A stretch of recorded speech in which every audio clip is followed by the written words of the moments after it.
Good morning, students. Today we are going to study chapter 2, that is consumer equilibrium. In this chapter, you are going to learn how the consumer maximizes his satisfaction on consumption of goods and services. Now, what do you understand by utility? Utility is defined as the want satisfying capacity of the commodity.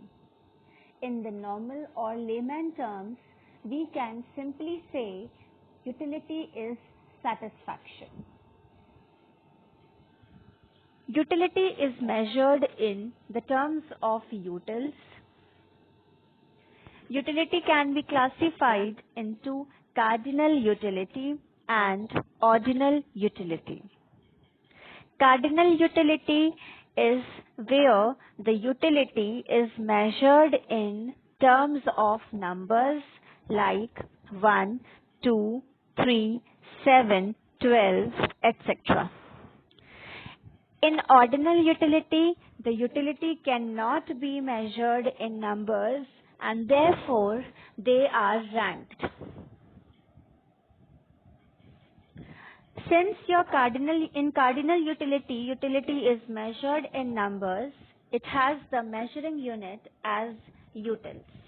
But in ordinal utility, we do not measure them in numbers and therefore there is no measuring unit. An example for cardinal utility is satisfaction derived from tea and coffee is for 5 utils and 10 utils respectively. Whereas in ordinal utility, the example can be the satisfaction derived from coffee is higher than that of tea. We are only ranking them that on consumption of coffee, it has given me the higher satisfaction as compared to the consumption of tea. Now, few concepts of utility. Broadly, we are going to learn two terms, total utility and marginal utility. First, coming to total utility. Now, children, wherever the term utility comes, there you are going to talk about the satisfaction. So, you are going to write satisfaction in place of utility. And the term says total utility, that means total satisfaction. When the consumer is going to receive the satisfaction or derive the satisfaction on consumption of the commodity, until and unless consumer will consume the commodity, satisfaction will not be derived. So therefore, total utility is total satisfaction derived on consumption of the commodity. It can be calculated by using the formula utility 1 plus U2 plus U3 plus UN, n number of utilities. You will add all the utility to get the total utility. It can also be estimated by using the formula summation of marginal utility, that is MU. Now, what is marginal utility? Like in place of utility, you write satisfaction. Similarly, in place of marginal, you can write additional. So, marginal utility, additional satisfaction derived. When will the consumer derive additional satisfaction? When he is going to consume an additional unit of the commodity. So, therefore, the formula becomes the additional satisfaction derived on additional consumption of the commodity. It is calculated by using the formula TUN minus 1, or it can also be calculated by using change in total utility upon change in number of units. Now let's study this with an example. In this table, you can clearly see we are increasing the consumption of chocolates when the consumer is consuming, or when you are consuming 1 unit of chocolate, it is giving you 10 utils of satisfaction. As you increased the consumption, that is to second unit, your willingness to consume will decrease. You will not be willing with the same pace as before, and thus your MU will decrease. Third unit, further your marginal utility will decrease to 6 utils. One more additional unit, by 2 utils you will again decrease your satisfaction, and that is how in the 7th unit of consumption of chocolate has resulted you a negative marginal utility.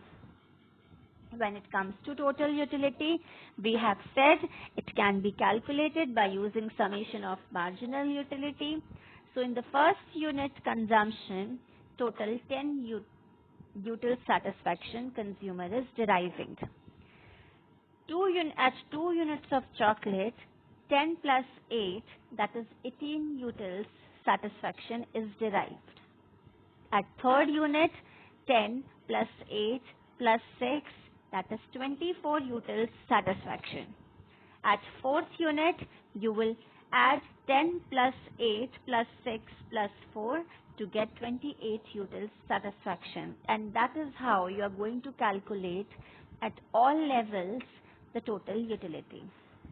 On looking at the diagram, you can see that your marginal utility curve is decreasing. It's going downward because your MU is always decreasing. It is your total utility which is initially increasing but at decreasing rate, then becomes constant and maximum, and then starts falling. This gives rise to the 3 relationships between TU and MU. The first relationship says when MU decreases but is positive, till it has not become 0, it is decreasing but is positive, your total utility is increasing at diminishing rate. The second relationship says when MU is 0, total utility is maximum at that point and is constant. You can see at 6th unit of chocolate, your marginal utility is 0 and TU is 30, which is maximum. And before that also, at 5th unit, your TU was 30. That says it is constant and is maximum. The third relationship is when MU becomes negative, your TU starts falling. Your TU starts decreasing. Now there is one law, that is law of diminishing marginal utility.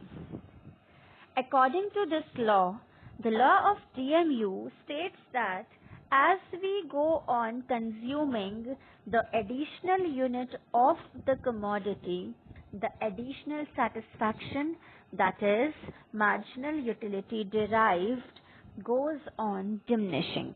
As we go on increasing, the marginal utility derived goes on diminishing. Let's understand that with an example. Maybe you have gone back to your home after school and you asked your mother to give you a glass of water. Maybe that glass of water you will consume in one go because you are thirsty. You will demand, suppose now you are still thirsty and you are demanding one more glass of water. The first glass of water, the same glass of water which you had consumed in one go, now maybe you will take some time to consume that second glass of water. But you are still thirsty. You will ask for third glass of water. Your pace of finishing that glass of water will further decline. That shows your diminishing marginal utility. Your diminishing additional satisfaction with each additional consumption of a glass of water. Following are the assumptions which we take while studying law of diminishing marginal utility. The first assumption says here the utility can be measured in numbers, that is there are cardinal utility, and the measuring unit here is utils. The second assumption which we take while doing law of DMU is that there should be reasonable quantity of consumption. The quantity should not be too big nor too small. Like for example, if we are talking about a cup of tea, then it should be a cup of tea, not a bottle of a tea.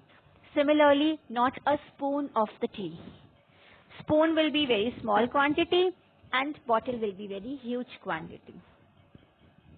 So reasonable quantity has to be consumed. This is our assumption. The third assumption says continuous consumption of the commodity should take place. It should not be that one unit you have consumed now and the second unit you have consumed after an hour. There should be continuous consumption of the commodity. Then another assumption which we take is there is no change in quality. The quality remains the same. There is no change in quality. Whatever quality we had consumed the first unit, the same quality of good we are consuming the second unit, third unit, and so on.